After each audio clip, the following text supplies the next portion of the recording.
ചിരിയുടെ തമ്പുരാക്കന്മാർ ചിരിയുടെ പെരുമഴയുമായി എത്തുന്നു. ഫൺ ബേബി ഫൺ ഓഗസ്റ്റ് 30 മുതൽ ശനി ഞായർ ദിവസങ്ങളിൽ രാത്രി 8 മണിക്ക് നമ്മുടെ സൂര്യ ടിവിയിൽ.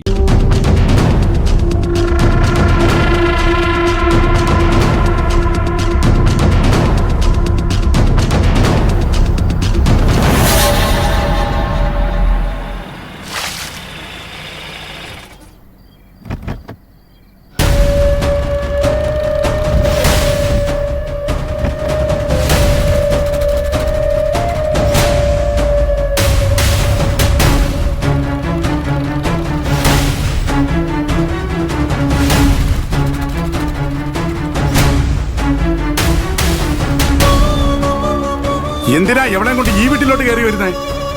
ഞങ്ങള് ചാരുവിനെ കാണാൻ വന്നതാ. ആ അത് മനസ്സിലായി. അതെ, എന്റെ വീട്ടിൽ ഇങ്ങനെ പോലീസുകാർ കയറി ഇറങ്ങുന്നതേ എനിക്ക് നാണക്കേടാ.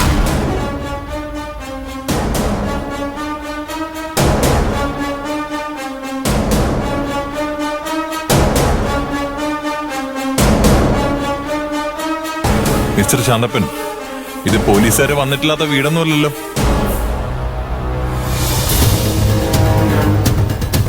നിങ്ങൾ 8 വർഷം ജയിലിൽ കിടന്നത് ഇവിടെ പോലീസുകാർ കയറി നിരങ്ങിയത് കൊണ്ടല്ല കേട്ടോ. എന്താ മാഡം, ഞാൻ സ്റ്റേഷനിൽ വന്ന് ഇവർക്കെതിരെ പരാതി തരാനിരിക്കായിരുന്നു.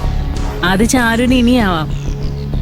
അമൃതയ്ക്കെതിരെ ചാരുവിന് ഒരു പരാതി കിട്ടിയാൽ കുറഞ്ഞതൊരു 3 വർഷമെങ്കിലും അമൃതയ്ക്കകത്ത് കടക്കാം. അയ്യോ മാഡം, നീ മിണ്ടാതിരിക്കേ. ചാരുവിനെ ഞങ്ങളെ കുറച്ച് ബുദ്ധിമുട്ടിച്ചു. അതിന് കാരണക്കാരി ദേ ഇവളാ. എനിക്ക് മനസ്സിലായി മാഡം. ചാരുവിന്റെ കസിനായ ആകാശ് എന്റെ സുഹൃത്താ. ആകാശ് പറഞ്ഞ പ്രകാരമാ ഞാൻ ദേ ഇവളെ കുറിച്ച് അന്വേഷിച്ചത്. മാലമോഷ്ട കഥ ചാരുവിന്റെ തലവെക്കാൻ ഇവിടെ തന്നെ ക്രിയേറ്റ് ചെയ്തതാണ്. അമൃതേച്ചി, നിങ്ങൾ തന്നെ ആ സാരിയിൽ മാല കെട്ടി വെച്ചതെന്ന് എനിക്ക് അറിയായിരുന്നു. എന്തിനാ അമൃതേച്ചി എന്നോട് ഇങ്ങനെയൊക്കെ ചെയ്തേ?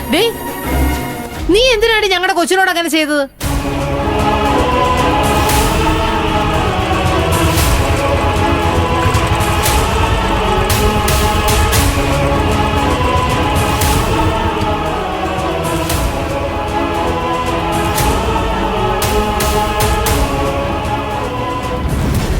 ഞാൻ ആകാശിനോട് വരാൻ പറഞ്ഞത്.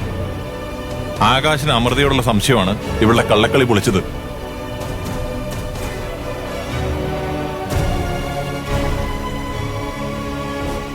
ചേട്ടാ, താങ്ക്സ്.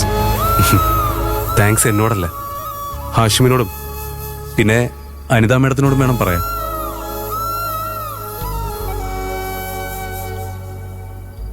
താങ്ക്സ് ഒന്നും വേണ്ട, ഇതൊക്കെ ഞങ്ങളുടെ ഡ്യൂട്ടിയാ. അമൃതയെ കൊണ്ട് ഇതൊക്കെ ചെയ്യിപ്പിച്ചാ. എനിക്കറിയാം സർ. ബാബുക്കുട്ടനല്ലേ? ബാബുക്കുട്ടനല്ല, അയാൾക്ക് ഇതിൽ ഇൻവോൾവ്മെന്റ് ഉള്ളതായി ഒരു തെളിവും ഞാൻ കിട്ടിയിട്ടില്ല. നാട്ടിൽ എന്ത് നടന്നാലും അതിന് പിന്നിൽ ബാബുക്കുട്ടനാണെന്ന് നീ പറഞ്ഞു നടക്കുന്ന എന്തിനാ? അവനെ വേറെ പണിയുണ്ട്. അല്ലെങ്കിൽ തന്നെ നിന്നെ കേസ് കുടുക്കിയിട്ട് അവൻ എന്ത് കിട്ടാനാ? എന്റെ ചെറുക്കനെ കള്ളനോ പിടിച്ചുപറിക്കാരനോ ഒന്നുമല്ല, നല്ല ഒന്നാന്തരം ബിസിനസ്സുകാരനാ. ആന്റി, അങ്ങനെ പറയാറായിട്ടില്ല കേട്ടോ. ഇപ്പോ തെളിവൊന്നും കിട്ടിയിട്ടില്ലെന്നാ ഹാഷിം പറഞ്ഞത്.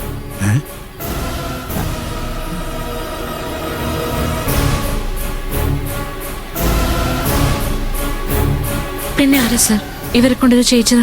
അഭിറാം. അവനാണ് അമൃതയെ പോയി കണ്ടതും കാശ് കൊടുത്ത് ഇവളെ കൊണ്ട് ഇതൊക്കെ ചെയ്യിപ്പിച്ചതും.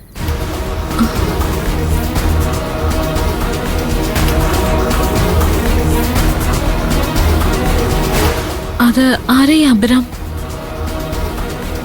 അയാള് എന്നോടെന്തിനാ ഇങ്ങനെയൊക്കെ ചെയ്യുന്നേ? അവനെ ഞങ്ങക്ക് കിട്ടിയിട്ടില്ല, മുങ്ങിയിരിക്കാ. അവനെ കിട്ടും, അപ്പോ അറിയാം ഇതിന്റെയൊക്കെ പിന്നിൽ ആരായിരുന്നു.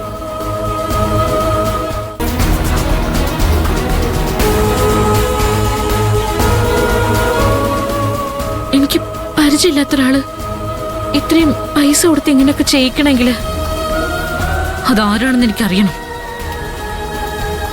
ഇവളിപ്പോ തെറ്റേറ്റു പറഞ്ഞ് ചാരുവിനോട് സോറി പറയാനാ വന്നത്. ചാരു വിചാരിച്ച കേസ് തരും. ചാരു, എന്നോട് ക്ഷമിക്കണം. നിവൃത്തികേട് കൊണ്ട് ചെയ്തു പോയതാ. സജിച്ചേന്റെ സർജറിക്ക് കാശ് തരാന്ന് പറഞ്ഞപ്പോൾ ഞാൻ ചെയ്തു പോയതാ. ചാരു എന്നോട് ക്ഷമിക്കണം. ചാരു, ഇവളോട് ക്ഷമിക്കുന്നതൊക്കെ ചാരുവിന് ഇഷ്ടം. പിന്നെ ഒരു കാര്യം, പെട്ടെന്ന് കാശ് കണ്ട് വീണതൊന്നുമില്ല അമൃത. ഇവളെ 2-3 പ്രാവശ്യം കണ്ട് പ്രേരിപ്പിച്ചതാ. അങ്ങനെയാ ഇവളെ വീണത്. ചാരു പ്ലീസ്, എന്റെ അവസ്ഥ നീ ആലോചിക്കണം. സജിച്ചേട്ടനെ ഓർത്താ ഇതൊക്കെ ചെയ്യേണ്ടി വന്നത്. അമൃതേച്ചി, ഞാനായിട്ട് ചേച്ചിയെ വിഷമിപ്പിക്കുന്നില്ല. പരാതി കൊടുക്കാനും ഞാൻ ഉദ്ദേശിക്കുന്നില്ല. ചേച്ചി ഇതിനെ പ്രേരിപ്പിച്ചവരെ ഞാൻ വെറുതെ വിടില്ല. അമൃതേച്ചി ചെല്ല. ഇനിയിപ്പോ ചാരുവിന് കല്യാണത്തിന്റെ കാര്യങ്ങളിലേക്ക് പൂർണ്ണ മനസ്സോടെ കടക്കാം. ഞാനല്ലെങ്കിൽ ഇതൊന്നും വകവച്ചിരുന്നില്ല സർ. ഇതുപോലുള്ള പ്രശ്നങ്ങൾ മുന്നിൽ കണ്ടു തന്നെയാ ഞാൻ ജീവിക്കുന്നത്.